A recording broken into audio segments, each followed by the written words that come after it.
Hoy nos toca ver la última unidad. Ya hemos hecho una introducción, se trata de esas reflexiones. Nuestra unidad 4 se denomina el modelo educativo sociocomunitario productivo como nuevo paradigma en la educación técnica tecnológica, que tiene que ver con romper, más que con romper, con superar lo que hemos dicho. Más adelante los estudios, la historia nos dirá si esto funciona.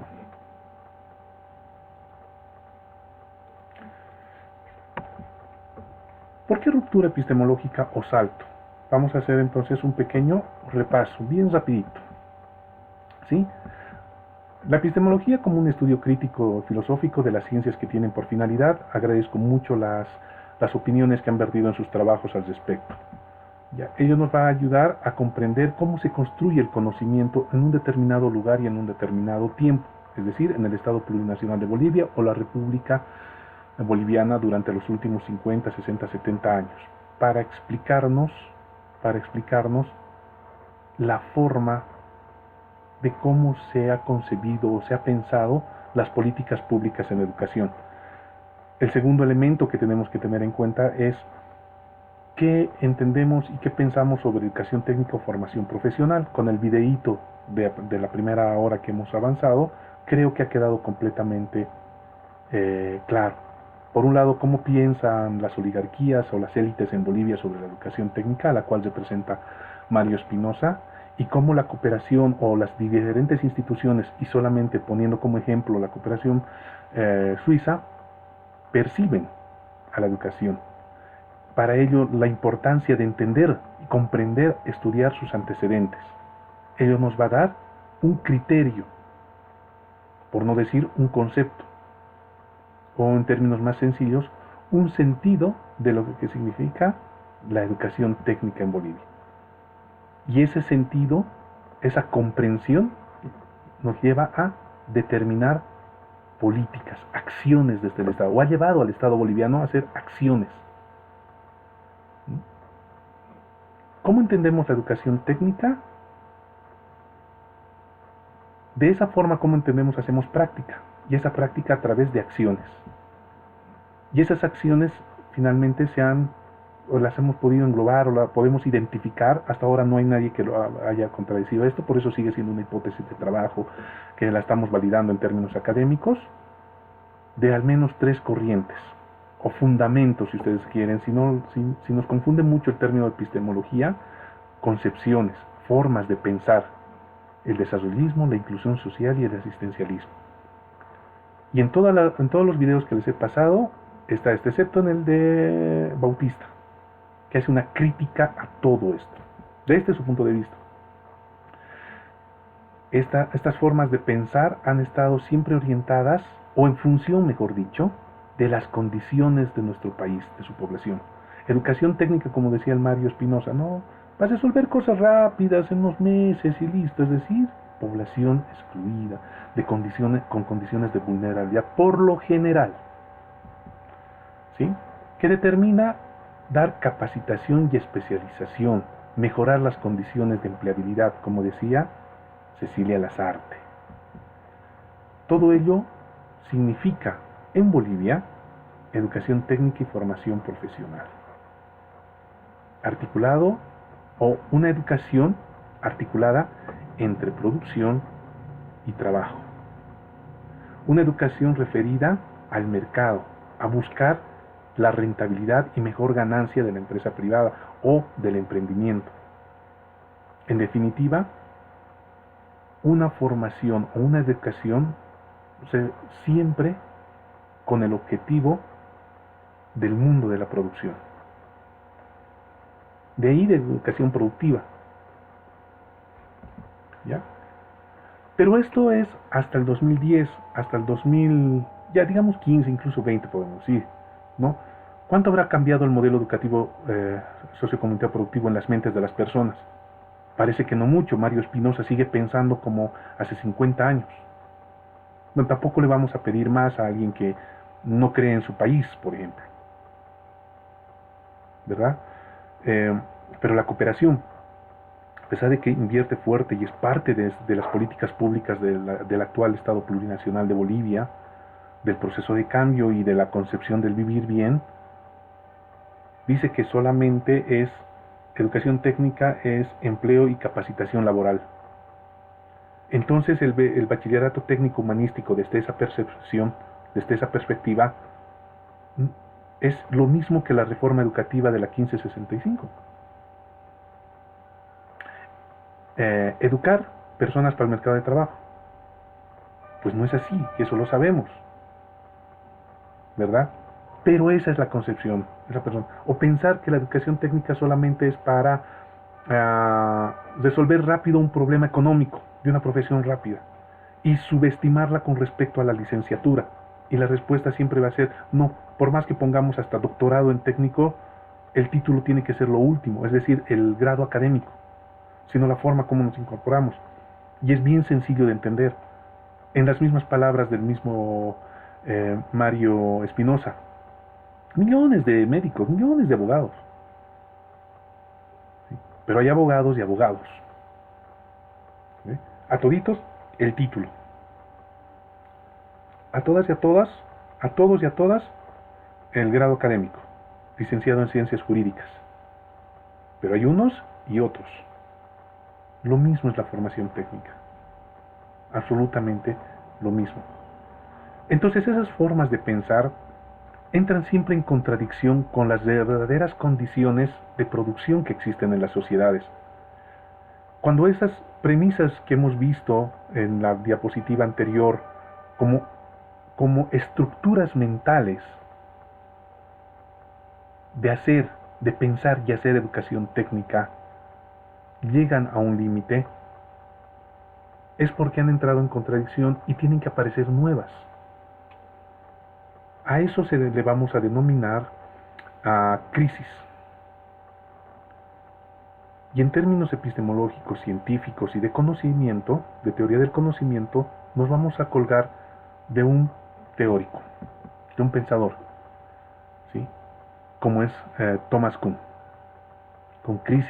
con su concepto de crisis de paradigma. O su famoso librito que dice las estructuras de las revoluciones científicas.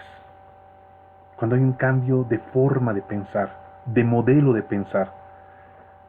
Este modelo de pensamiento de educación técnica, y no solamente de la educación técnica en particular, sino de la educación en general, después de la crisis de finales del siglo XX, la guerra del gas, la guerra del agua principalmente, los bloqueos indígena-campesinos de 2000, la huida de Goni, ¿sí? Está mostrando que el país necesita otra forma de pensar. ¿Ya? A ello le vamos a denominar, como dice Thomas Kuhn en su textito, las revoluciones científicas se consideran aquí como aquellos episodios de desarrollo no acumulativo en que un antiguo paradigma, es decir, una forma de pensar, es reemplazado completamente o en parte por otro nuevo, que es incompatible con lo anterior. Los procesos históricos, los procesos sociales, los procesos económicos definitivamente son políticos que transforman las cosas, hacen que pensemos de otro modo. Un momento son violentos, como las emancipaciones, las revueltas sociales, etc. Y otras son no limpias ni suaves, pero menos traumáticas, menos traumatizantes, silenciosas. Y en el conocimiento científico suele pasar eso. Ustedes como docentes, como profesionales, cuando un estudiante no está respondiendo a lo que se enseña, ¿qué es lo que se hace? Se cambia de método, de técnica, de estrategia, para que sea mejor. O directamente no sirve y lo desechamos y a la basura el estudiante. En la actividad práctica de la profesión, lo propio. En la construcción del conocimiento y en el desarrollo del conocimiento científico pasa absolutamente lo mismo. Una forma de pensar llevada a la práctica, cuando ésta ya no corresponde a la realidad, necesita ser transformada. Y ahí es cuando aparecen nuevas formas de pensar, lo que Thomas Kuhn le llama revoluciones científicas. Cuando hay una crisis de paradigma, de no correspondencia de lo que se piensa con lo que se quiere, como ha pasado durante los últimos 20 años, y que con el modelo de mercado se agotó. El país quiere desarrollo y el modelo decía no, no te daba esa salida, por mucho que hayan ah, vendido las empresas, se haya dado mucho paso a la inversión privada, etc. No respondí. En educación lo propio, pasó absolutamente lo mismo. Esa crisis de paradigma, o sea, de forma de pensar en educación técnica, como dice Thomas, existen dos momentos para esta crisis de paradigma. La primera, Thomas la denominó como ciencia normal, es decir, aquella que conocíamos, es decir, lo que nos ha dicho el Mario Espinosa, lo que nos está diciendo el Ademar en su entrevista y también la cooperación suiza. Es lo normal, lo que conocemos, lo que es, por así decirlo, tradicional, cotidiana, la que practicamos todos los días, lo que ustedes mismos dijeron en sus alocuciones. ¿Sí? Es una educación que va a resolver problemas rápidos, es una educación que permite la inserción laboral rápida. Es lo que conocemos normalmente. Con respecto a como una ciencia revolucionaria, es decir, cuando esto ya no corresponde, es verdad, solamente la educación técnica tiene que ir a resolver los problemas de la industria. Una formación para tener un título rápido y tener trabajo, solamente es eso. Esa es la pregunta hoy. Para hace 50 años, sí, esa es la respuesta. Necesitamos personas que se incorporen rápido al mercado de trabajo. Necesitamos personas que vayan a contribuir al desarrollo industrial de la manufactura. No sé si me dejo entender. Hoy solamente se reduce eso. No, como decía también, y en eso hay que rescatar lo que decía Silvia Lazarte, son trayectorias, son experiencias. Mi papá siempre ha tenido taller mecánico. Yo quiero heredar yo también desde los 8 o 9 años estuve en mi taller mecánico. Pero esta vez lo quiero hacer profesionalmente.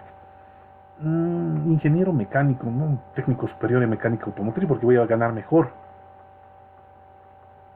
Entonces no solamente es para incorporar rápidamente, sino para especializar y profesionalizar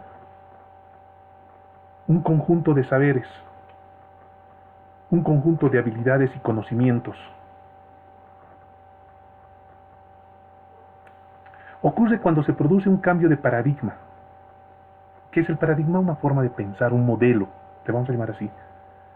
Ese modelo de solamente pensar que la educación técnica es para los pobres, para los que no han alcanzado la universidad, para los que han sido marginados por la época neoliberal, o porque soy indígena, campesino originario, y he sido migrante, mi papá es migrante, no tenía plata para eso, nomás es la educación técnica. No, no, yo quiero ganar 30,000 bolivianos como soldador. Quiero ser técnico veterinario para no tener solamente mi consultorio, sino ir comunidad por comunidad mejorando la capacidad del ganado camélido en el altiplano, el ganado vacuno en tierras bajas. Esa es ruptura de pensamiento. Cuando emergen nuevas teorías que desplazan a las vigentes. ¿Sí? El modelo de educación técnica reducida al economicismo y el desarrollismo, frente al modelo de educación productiva, en la vida y para la vida. No solamente para irme a incorporar como fuerza de trabajo, sino para hacer mi propio emprendimiento. Para yo ser mecánico y mejorar mis condiciones de vida a través de una especialización. No irme a emplear. Para mejorar las técnicas de siembra, cosecha o cultivo de ciertos productos en el campo, en la agricultura, de crianza de animales. Esa es educación productiva. La vamos a ver más adelante. Pero ese es el nuevo paradigma, la nueva teoría. Esas son revoluciones científicas. Estas nuevas teorías están siempre articuladas a las revoluciones en que los seres humanos hacen de su cosmovisión. Cuando hablamos de cosmovisión, aquí está, hacen de su cosmovisión, es decir, de su forma de pensar. Diciéndole ahí Dicen, Adelante. Dicen una consultita, disculpe, Adelante. entonces, este nuevo modelo lo que le interesa o está pretendiendo es cambiar ese antiguo concepto que teníamos acerca del desarrollismo, economicismo y que este va a estar ligado más a la producción y Sí, bienestar, digamos, de la sociedad. sí, sí, vamos por ahí exactamente. Eso es lo que les estoy introduciendo. Ahorita la vamos a ver. Muy Muchas gracias. pertinente, colega, su participación. Exactamente. Ahora, eso no quiere decir que rechacemos todo lo que ha pasado antes, sino es parte, como decía Michel Foucault y lo habíamos visto en la primera clase, la construcción del conocimiento es una especie de sumatoria de varias cosas. En un momento es lo más importante, pero en otro momento se constituye en lo básico. Les voy a poner un ejemplo. Hoy en día estamos usando los teléfonos móviles, los smartphones o teléfonos inteligentes, traducidos al castellano, o los celulares. Pero para llegar a tener, y con, mejor dicho, usar ese dispositivo, tiene que haber sucedido un sinfín de cambios y además de acumulación de conocimientos. ¿Sí o no? En un teléfono celular, ¿qué entra? Electrónica, cibernética, mecánica, química. Conjunto hace un aparato electrónico, tecnológico, de comunicación que usamos sin darnos cuenta que hay todo un proceso de acumulación de conocimientos y procesos técnico-tecnológicos y científicos. En el proceso de construcción de la educación, de la concepción de la educación en general y de la educación técnica en particular lo propio. Claro que sí es importante el desarrollismo, pero no es ya lo último. Claro que sí es importante romper las brechas de exclusión, de pobreza a través de la educación técnica como fue en los años 80. Claro que sí, el modelo dice eso, pero ya no como el fin último, sino porque es parte, es como la receta. No solamente es el trigo para hacer la harina, sino ya el trigo transformado en harina para ser convertido en pastel. Pero definitivamente, como dice Bautista, tenemos que dejar de pensar en la forma colonial, paternalista, de una educación solamente para pobres, para ayudar. No, sino para incorporar en este conjunto el objetivo último que tiene la educación técnica, en general, de articularse al proceso productivo, de generar condiciones de desarrollo del país y al generar condiciones de desarrollo mejoran las condiciones de vida de la población. Y ahí hay otros factores, innovación e investigación. No solamente es formar y mandar al mercado, sino tenemos que investigar. Ya les decía, por ejemplo, en una entrevista que yo di hace tiempo, en un municipio de Chuquisaca, también se los he compartido, hubo entre el 2018 y 2019 el boom de la producción de ajo, exportado a todas partes de Sudamérica. Los productores no se abastecían, el mercado consideraba más y tenía muy buen precio, las tierras no daban más. El instituto, ¿qué ha hecho? Mejorar las condiciones de, por ejemplo, de cosecha. En lugar de cosechar una vez al año, con esas técnicas cosecharon 2 veces al año. Pero ahí quedó. No se sistematizó para decir esto debería ser aporte a la ciencia. Así hemos resuelto que en lugar de que sea cosecha o producción de ajos, sea también de hortalizas, de cebollas, etcétera, como en mecánica, como en electricidad. Resolver el problema de máquinas obsoletas a través de software creados en Bolivia, en mecánica industrial o en electricidad industrial, resuelto por los institutos, pero que no ha quedado como evidencia, o mejor dicho, como memoria, de que sea practicada por otras instituciones privadas, públicas, universidades, etcétera. Si no hay nada, porque todavía la educación técnica es eso, para resolver problemas, no para desarrollar conocimiento. Y las universidades, por su lado, y eso es lo que les criticamos. Yo he salido de una universidad pública, como es la mayor, la San Andrés. No seré del área técnica, pero sí del área de las ciencias sociales. Pero la investigación es, digamos, yo siempre la he catalogado así, para gusto y paciencia de la élite académica. Lo que a mí me gusta es investigo. ¿Y cuánto he desarrollado con eso? No, pero he hecho investigación.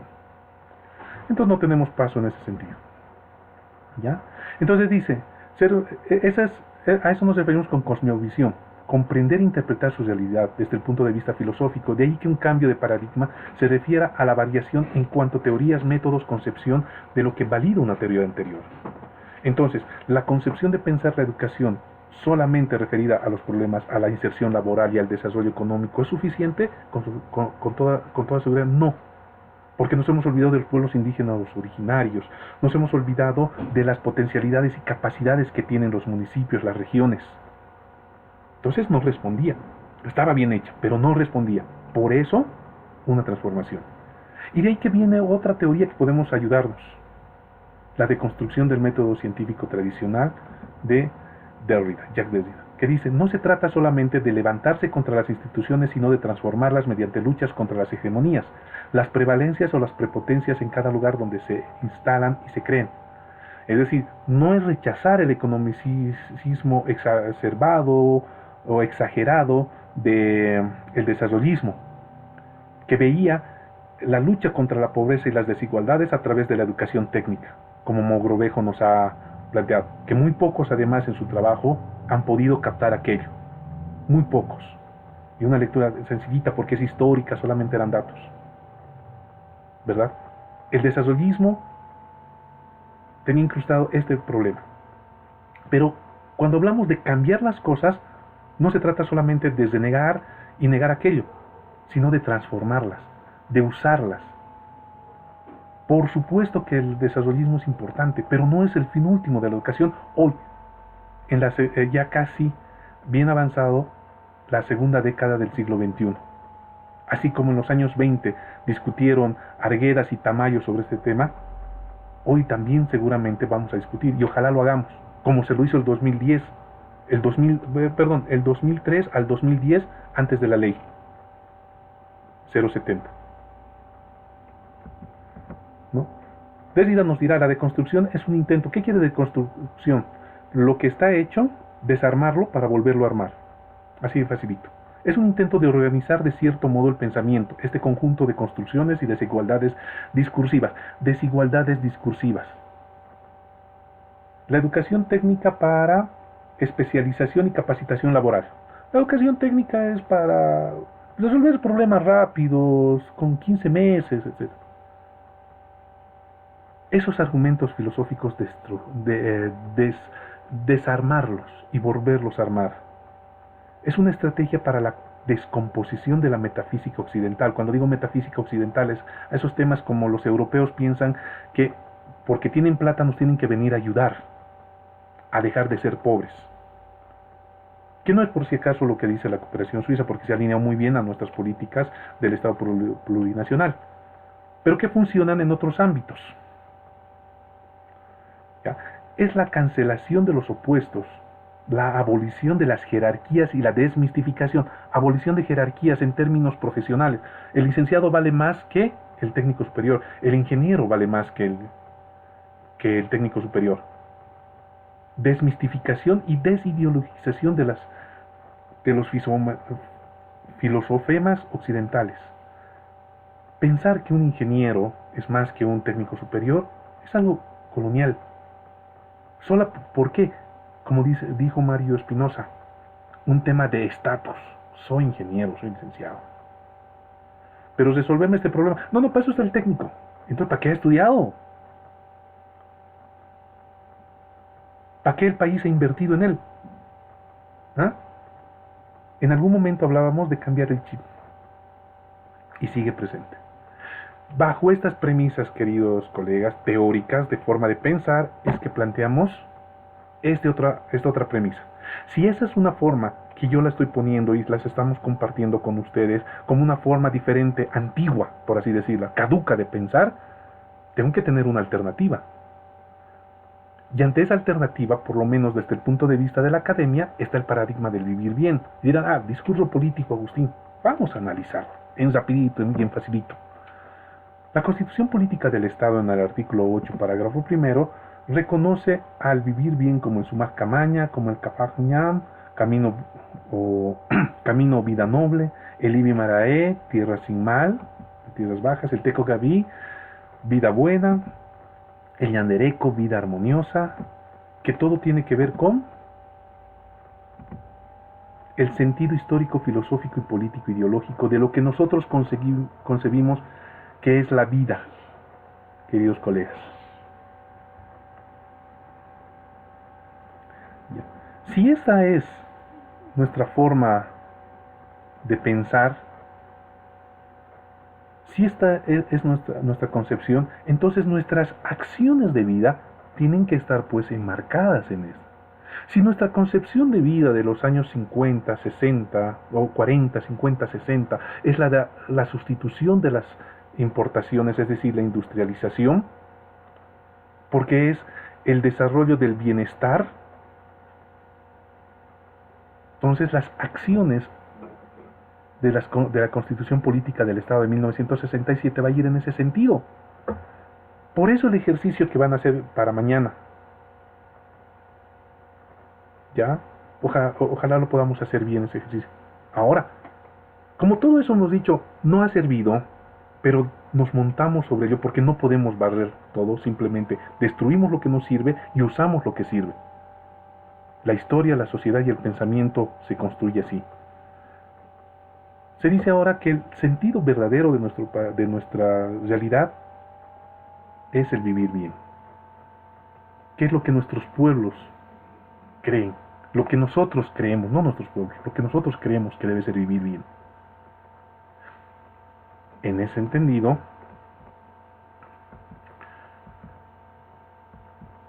construimos entonces o visibilizamos un horizonte de vida, que es el acceso y disfrute de los bienes materiales para vivir bien bajo estas consideraciones.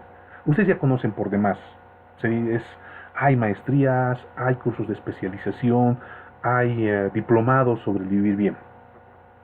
Todo eso lo hemos reducido a que todo esto significa un acceso y disfrute de los bienes materiales que producimos en nuestra tierra para vivir bien. Pero además, con una relación afectiva y subjetiva y espiritual, o sea, de sentirme bien, que me guste hacer lo que hago, no que me manden a estudiar mecánica automotriz porque quiero salir de la pobreza, porque yo quiero hacerlo, porque me siento bien. Quiero ser abogado no porque mi firma va a valer bien, porque voy a ser un tintirillero y solamente por hacer mal a la gente, sino porque veo en la justicia un medio para contribuir a la sociedad, porque veo en la arquitectura un medio para mejorar las condiciones de vida de mi entorno. Estudio medicina no para ganar bien y cobrar caro, para contribuir a mejorar la sociedad por medio de la salud, por ejemplo, y etcétera, y etcétera, y voy a ser mecánico automotriz o voy a ser técnico en gastronomía porque me apasiona y porque quiero vivir de la gastronomía. Eso es realización afectiva y subjetiva y espiritual. No porque el país necesita salir de la pobreza y a los pobres hay que mandarles a que hagan costura, que hagan mecánica y por lo menos que de eso vivan estos miserables pobres indios que han venido del campo. Concepción de los años 60, 70 y casi 80. A eso me estoy refiriendo, por si acaso. Eso es armonía con la naturaleza, con nuestro entorno. Y no es sacado de los pelos. Pregunten a los europeos cómo han construido sus estados-nación.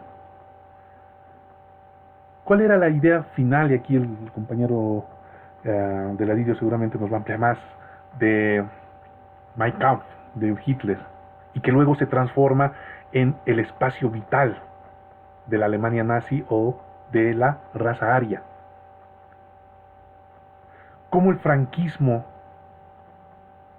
asume estas mismas concepciones para irradiar su ideología. La corona británica, la más ruin y asesina de los últimos años, de los últimos tiempos contemporáneos, que tuvo a su última criminal ahora ya bajo tierra por fin, como la reina Isabel, determinan que para ellos el vivir bien, colonizar, explotar, robar recursos de otros países para vivir bien ellos. Es su forma de vida. Como el imperialismo norteamericano o el imperio norteamericano, conforme consigue más mercados, es invasión y guerras. Totalmente ya teorizado desde los años 80. La caída del bloque soviético, por ejemplo. son paradigmas. Entonces no es nada del otro mundo, ¿sí? Es la armonía con la naturaleza para el nacionalsocialismo, sí, nazi. La armonía con la naturaleza y vivir en armonía con la comunidad de los seres humanos era preservar el espacio vital de la raza superior aria. Para Estados Unidos es mantener a línea a todos bajo su forma de pensar, que tiene dos elementos fundamentales: el religioso y el económico. Es decir, para el pensamiento protestante, el trabajo, la palabra de Dios como guerra es fundamental, eso es democracia, y el que no piensa igual no está contra mí. Por tanto, esa es mi vida en armonía. Hoy para nosotros se dice que es esto. Ese es el paradigma del vivir bien. Pero tiene una estrategia. Ahora esta filosofía como acción. Algunas cosas rapiditas. El vivir bien es un principio ético-moral promovido por el Estado. Ajaja, entonces el vivir bien no solamente es un discurso, es algo constitucionalizado. ¿Qué nos dice la Constitución Política del Estado de 1967 acerca de la educación? Y el Código del 55, educar a las masas para el desarrollo. El país busca el bienestar y el desarrollo económico del país. La Constitución anterior. La Constitución actual, vivir bien es un principio ético-moral. Hay que promoverlo. Es un modelo, decía Rafael Bautista hace 10, 12 años atrás, es un modelo que da sentido a nuestro vivir bien. Caminar, a nuestro caminar. Se trata de una normatividad, es decir, de cosas que hacemos, acciones que deben ser reguladas, inherente al mismo hecho de vivir. Quiero tener mejor casita, quiero tener mejor auto, quiero tener un salario digno. Y digno no que gane por encima del presidente o no, sino que me alcance para vivir, por ejemplo. No es un principio socialista. Si 2.000 bolivianos fueran suficientes para vivir bien, está bien. Pero vivir bien, ¿qué significa? No que viajes o tengas el último teléfono celular, la ropa de moda, sino que podamos tener satisfacción de nuestras necesidades básicas. Y si en algún momento llega a suceder que vivir bien significa ir al espacio cada fin de semana a la luna, que es un anhelo humano también, será bueno. Pero no puede ser vivir bien que uno explote a otros para ir a la luna, a pasar un fin de semana. Bien extrapolado y bien sacado del cabello mi ejemplo. Pero de ahí, que vivir bien sea que yo tenga el último celular de moda y lo haga, lo pavonee frente al resto. Se trata de una normatividad inherente al mismo hecho de vivir, no como meros animales, sino como verdaderos seres humanos. Unos que, como los colegas que trabajan en el TIRNIS sacrificado, donde no tienen ni siquiera posta sanitaria. Pero hay algunos que piensan que está bien que vivan así, cuando las ciudades tienen asfalto, hospital, farmacia, etc. Raúl Prada Alcoreza, que ya no está en el MAS, pero que en su momento fue un teórico muy importante y me gusta rescatarlo, decía, y está además en los textos que les he compartido, que tienen que leerlo: el vivir bien es un proyecto civilizatorio alternativo al capitalismo. ¿Por qué civilizatorio? Por esta forma de comprendernos, de entendernos y de querer tener mejores condiciones de vida, frente al capitalismo que te dice, si trabajas, comes, o no es verdad. Quien no trabaja, no come. El trabajo, queridos colegas, está concebido como una necesidad hoy, no como un bien de satisfacción. Trabajar para transformar las cosas y así satisfacer nuestras necesidades. En cambio, hoy es un pesar trabajar. Odiamos trabajar, pero lo tenemos que hacer porque si no, no podemos vivir. Se ha convertido en algo completamente instrumental el trabajo. Por eso no es civilizatorio. Te degrada. Es una propuesta descolonizadora, por supuesto que lo es. Y finalmente lo que Álvaro García decía en 2015. El vivir bien es la relación entre el ser humano y la naturaleza. Como filosofía de nuestros pueblos, es un socialismo de este milenio, es socialismo comunitario. Lo que consideramos que debe ser la vida en comunidad. Pero esto tiene una estrategia. Eso tiene que ver con una Bolivia digna. Y la Bolivia digna con una Bolivia soberana, es decir, que nosotros podamos resolver nuestros problemas. Aún si sigue siendo eso discurso político, qué tiene que ver además con una Bolivia democrática, inclusiva? ¿Se dan cuenta? Estamos recuperando lo que ya se ha dicho, pero no como finalidad, sino como parte. Con un Estado social democrático donde todos y todas podamos participar en la vida productiva del país. Y esto es lo que nos interesa. La vida productiva, eso hace a la educación. Como es vida productiva, entonces hablamos del modelo económico. Vivir bien, filosofía, tiene sus estrategias, qué significa, entonces hay que hacer acciones. Y la Constitución dice que somos una economía plural. ¿Ya? Y esa economía plural se reduce en estas 3 o 4 que lo he tomado del Ministerio de Economía y Finanzas, esta infografía. ¿Dónde entramos nosotros? En un momento lo vemos. El modelo económico boliviano es plural y está orientado a mejorar la calidad de vida y el vivir bien de todas las bolivianas y los bolivianos. Paradigma, forma de pensar. Esas formas de pensar que la hemos visto en la anterior diapositiva se tienen que marcar en algo. En acciones, en este caso económicas. Podemos ver de justicia, podemos ver de salud y podemos ver de varias laborales, y vamos a ver ahorita, estamos viendo lo económico porque nos interesa para entender lo educativo. Nuestro actual presidente, cuando era ministro de Economía y Finanzas, en su libro, si es que lo han leído, léanlo, les recomiendo, sí dice, el modelo económico no es otra cosa, no es una pretensión, dice, no es la pretensión del modelo económico, social, comunitario, productivo, ingresar directamente al cambio del modo de producción capitalista, sino sentar bases para la transición hacia un nuevo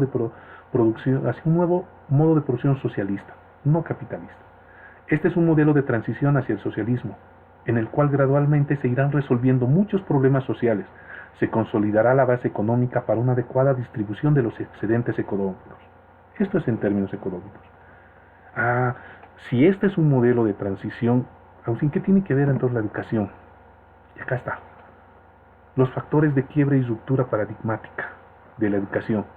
Las que consideramos nosotros, la ponemos a disposición de ustedes como criterio y que está estudiado por muchos otros profesionales. Primero, una educación técnica, educación técnico, formación profesional, ¿ya? Que si tomamos en cuenta el contexto histórico y todo lo que hemos avanzado, y habíamos dicho que es una articulación entre producción y trabajo, es una respuesta al mercado, es tomar en cuenta servicio y rentabilidad, ¿sí? Y que ha llevado a desarrollar las concepciones desarrollistas de inclusión y asistencialismo. Hasta ahí, así se entiende la educación técnica, y lo hemos visto en la entrevista de ahora. No es de hace años, actual, de hace unos días atrás, ¿sí? Esta forma de pensar, como diría Rafael Bautista, es colonizadora y subsidiaria, como lo dijeron ustedes mismos y también como lo dijeron los entrevistados, de segundo orden.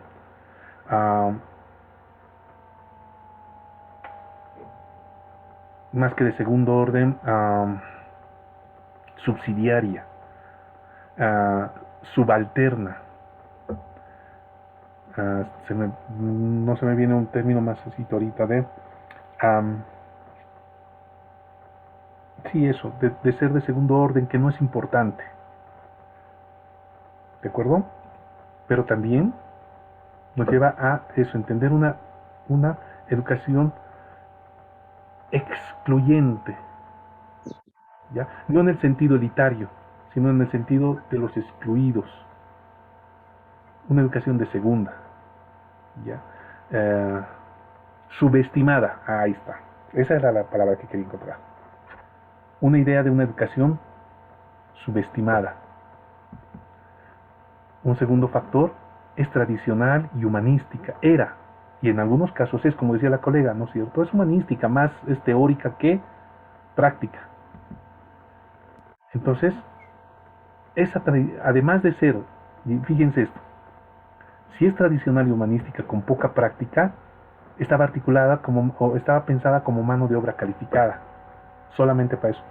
Entonces no corresponde, aquí se dan cuenta, si es tradicional y humanística era esta educación con poca práctica, no como es ahora, ¿sí?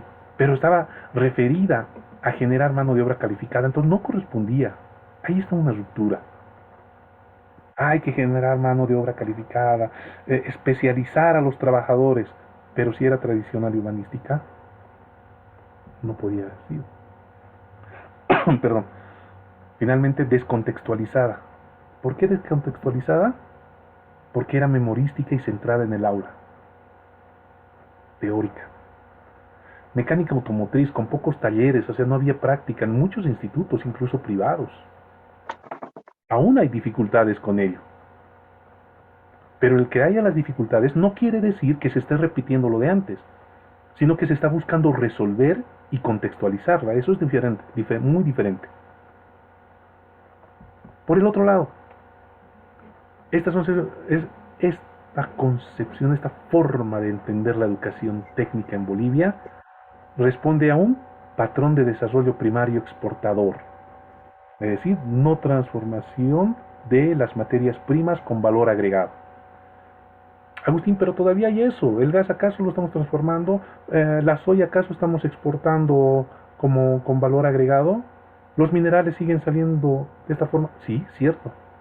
El problema es, queridos colegas, que la concepción de la educación técnica, tecnológica, productiva no responde a esto. Parte de esto todavía, pero ya no responde como fin último. Como solamente exportábamos materias primas y lo seguimos haciendo, entonces la educación tenía que responder a ese nivel. Por más que nos hayan dicho que hay que sustituir las exportaciones, o mejor dicho, las importaciones.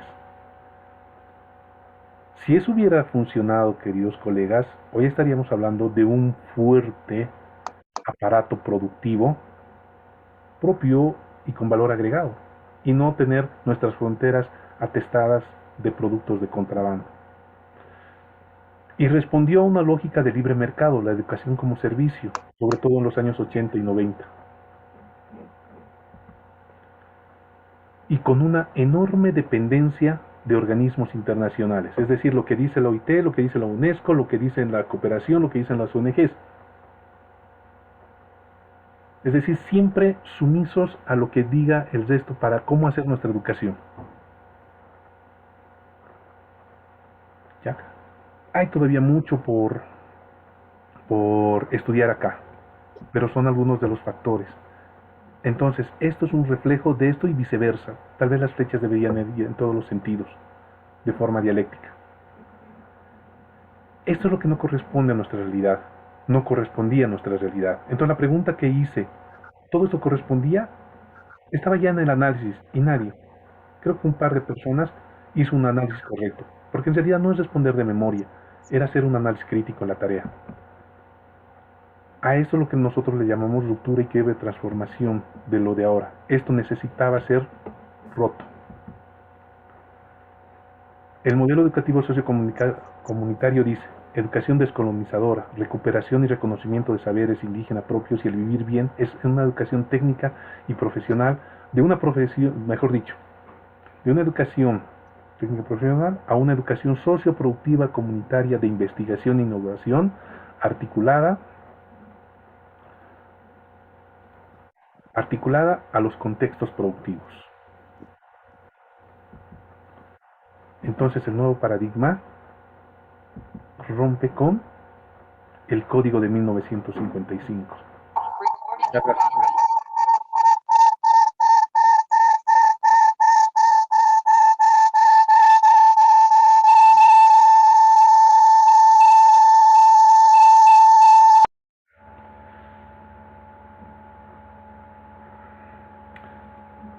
Al compañero Dalit, por favor, tiene dos micrófonos abiertos, se están acoplando, no nos deja avanzar.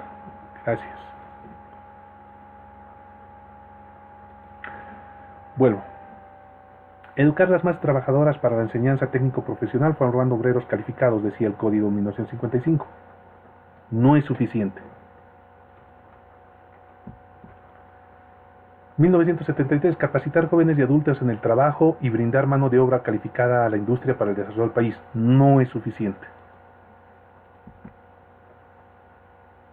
1565. Una educación con miras al mercado. No fue suficiente. Entonces la alternativa es educación técnica, tecnológica productiva.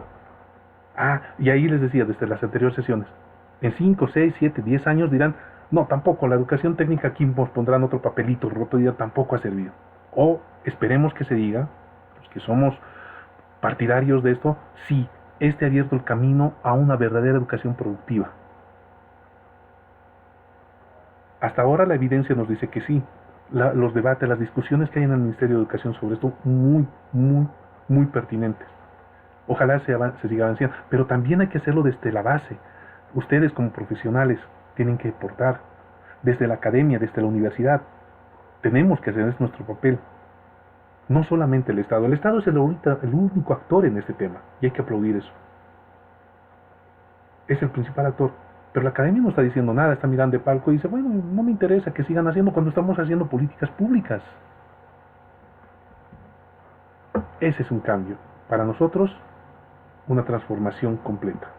¿Por qué? Porque el modelo, ya estamos acabando, colegas, porque el modelo educativo en el vivir bien ahora como acción de esa filosofía, de esa forma de pensar, de la armonía, de ser un país soberano, de ser democrático e inclusivo, nos está diciendo que debe ser integral, fortaleciendo la conciencia social crítica de la vida y para la vida, orientada ¿a qué? Al desarrollo. O sea, no estamos olvidando el desarrollismo, lo estamos incluyendo, pero no como fin último, sino como parte del proceso, con competencias, aptitudes y habilidades físicas e intelectuales que vinculen la teoría con la práctica productiva. ¿Cómo hacer veterinaria y zootecnia para mejorar la producción de ganado vacuno en tierras bajas? A diferencia de solamente que haya un instituto, ¿para qué? Para que, no sé, para que vayas a trabajar a una clínica veterinaria o alguien te contrate. Traspolado a cualquiera de los oficios, o mejor dicho, profesiones técnicas. ¿Sí? A la conservación y protección del medio ambiente, biodiversidad de territorio para el vivir bien.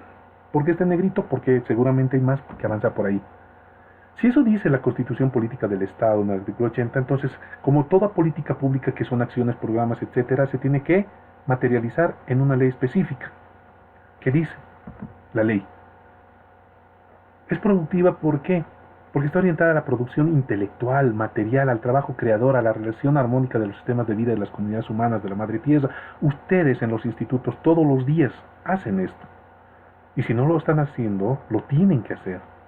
Porque si no estamos preservando, como en Inglaterra, algo completamente histórico como es la monarquía, que parece bonito, que habla bien, pero que es histórico, que está fuera de tiempo, ¿sí?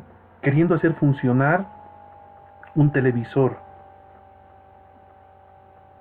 de tecnología LED con transistores, queriendo que entre el satélite Tupac Katari o una vieja televisión de transistores. Perdón por lo grotesco tal vez del ejemplo, pero es así. ¿Sí? ¿Por qué? Porque es contribuir a la consolidación de una educación descolonizada para matar lo que dice Mario Espinosa y otros, como dicen también algunas ONGs, y tener justicia social productiva y soberana. Esa es la tarea de la educación. Formación científica, técnica, tecnológica y productiva a partir de saberes y conocimientos propios. El ejemplo que les he puesto del ajo, no solamente llevado a la forma más idealista, idílica, mejor dicho, ¿no? Cuando hablamos de conocimientos propios, saberes propios, como que solamente vamos a reducirnos, digo, solamente, no es lo único, por eso, a lo que nuestras comunidades ancestrales, nuestros ancestros hacían. Es parte, es recuperar eso. Pero también cómo criamos ganado porcino en ciertos lugares diferentes de otros lugares. ¿Acaso no son saberes propios llevados a la investigación? ¿Acaso no es resolver, por ejemplo, en mecánica industrial, si hay algún técnico ingeniero acá en nuestro curso, resolver en la funcionalidad de los motores por la presión atmosférica a 3.600 metros sobre el nivel del mar, diferente a cómo funciona a nivel del mar o en tierras bajas? Esos son saberes y conocimientos propios. Venderlos, exportarlos, volverlos conocimiento científico.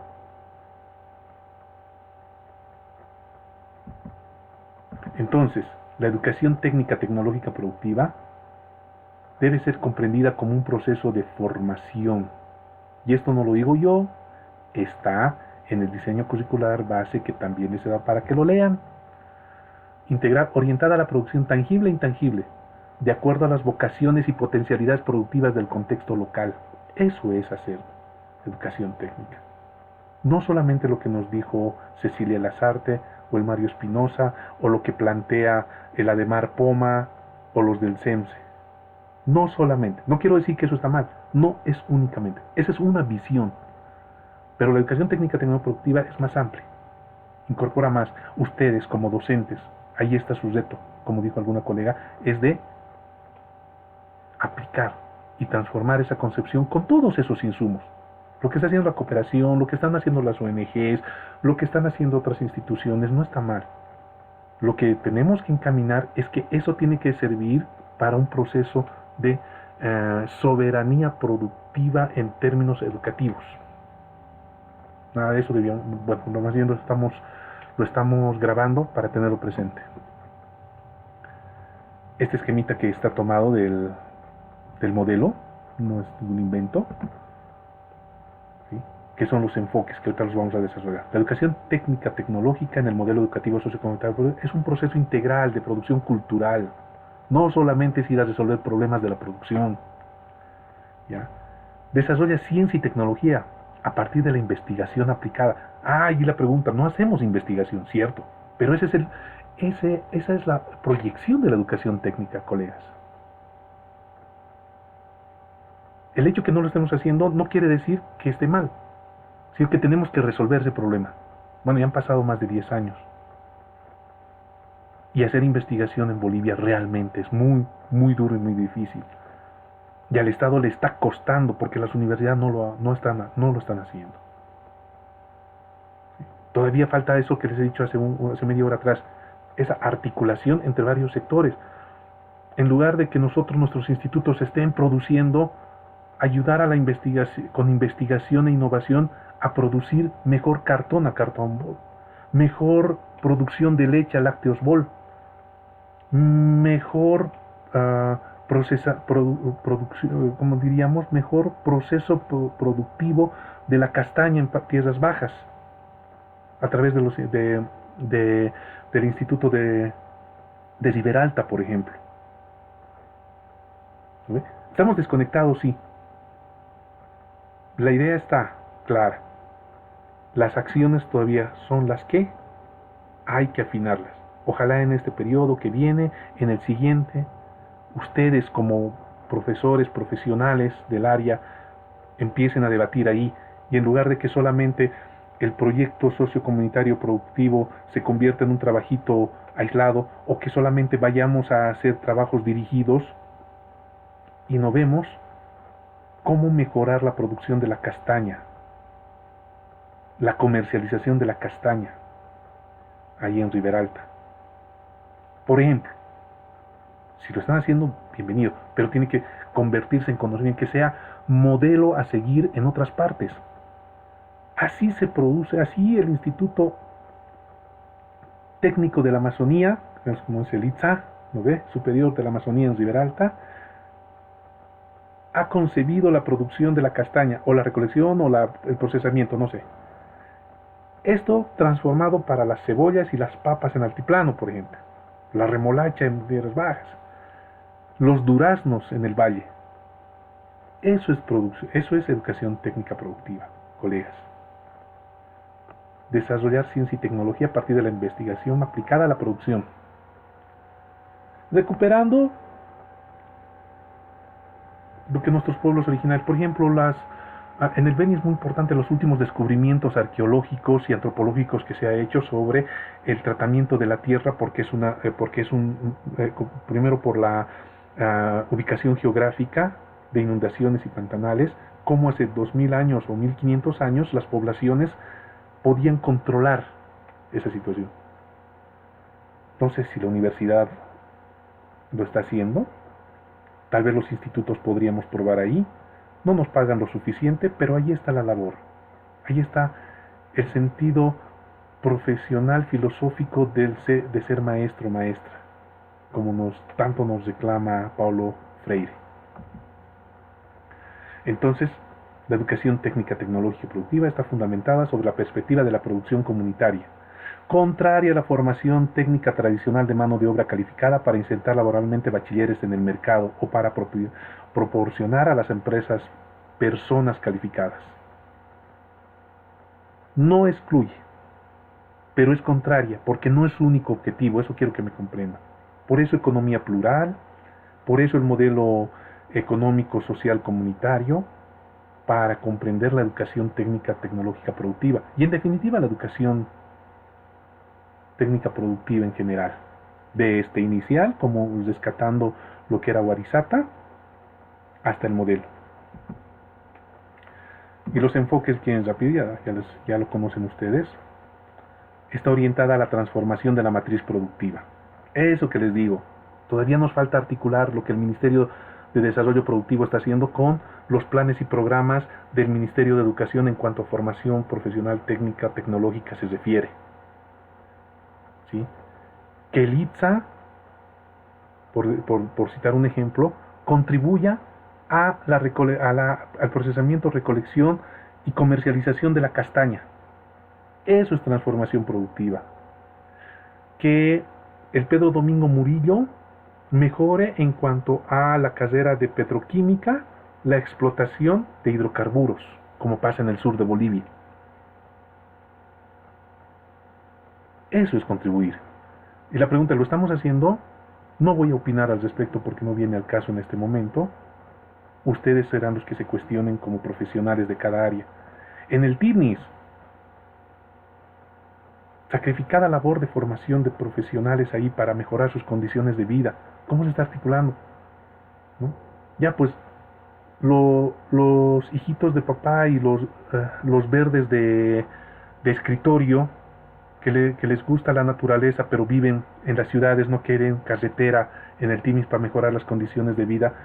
El instituto, ¿cómo está contribuyendo a mejorar la calidad de vida de esa población? Ya que quieren mantenernos las visiones foráneas y colonizantes de nuestro país como salvajes nomás ahí. Pregunta, interrogante. ¿No? Por eso es productivo, por eso es tecnológico, por todo lo que les he dicho, por eso busca el emprendimiento comunitario. El emprendimiento tiene un sesgo capitalista, de mercado, pero no necesariamente tiene que ser en ese sentido. Buscar el negocio solamente en sentido de generar ingresos y excedentes, sino también como forma de producción y emprendimiento mejorar las condiciones de vida de la comunidad. Y el modelo también es socioambiental porque cuida a la madre naturaleza. Podemos discutir, debatir sobre eso, no viene al caso en este momento, pero ese es su objetivo, colegas. ¿Cómo nos articulamos a los sectores productivos? Entendiendo sus vocaciones. ¿Cuál es la vocación de Riberalta, del TINIS, de Guayaramerín, donde somos, de Trinidad, como ciudad? ¿Qué potencialidades tiene? La vocación de la castaña, voy a hablar de Riberalta, por un buen ejemplo, no solo porque sea, sino como ejemplo. La castaña. Potencialidad, mucha fuerza de trabajo, barata, mano de obra calificada, falta especialización. ¿Para qué? Para mejorar sus condiciones, su rentabilidad, sus ingresos. Pero además el instituto está para eso. No solamente para hacer inscripciones, no solamente para recibir y luego aplazar a los estudiantes o decirles esta es tu mejor calificación y entregarles su título. Ese es solamente un medio.